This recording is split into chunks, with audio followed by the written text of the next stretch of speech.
8 years after Dianne Brimble's fateful voyage on the Pacific Sky, the inquest into her death has finally ended. The coroner today made sweeping recommendations to improve safety on cruise ships. They include mandatory drug screening of all passengers, federal police on all cruise ships, and the appointment of a federal coroner. It has become Dianne Brimble's legacy, the push for better security and safety for cruise line passengers.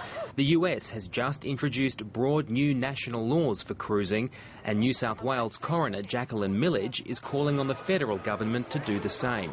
She says random drug screening of passengers is not enough. She wants all passengers screened and drug detection dogs at all Australian ports. The coroner also wants a federal parliamentary committee to consider federal police on board every cruise. It's a complex jurisdictional issue, and I think the coroner's comments also acknowledge that. So the federal government will now need to consider that.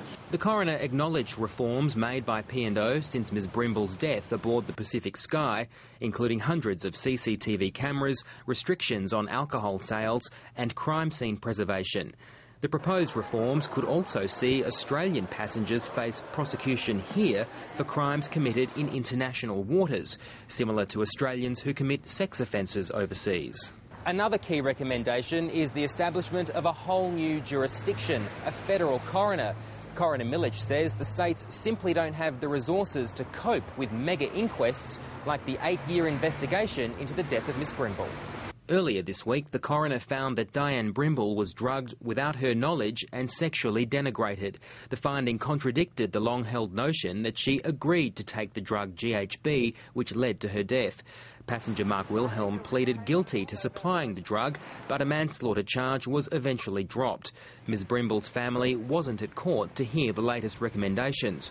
After almost a decade, Coroner Jacqueline Milledge said, now we can finally end the inquest into the death of Ms Brimble. Adrian Rochella, ABC News, Sydney.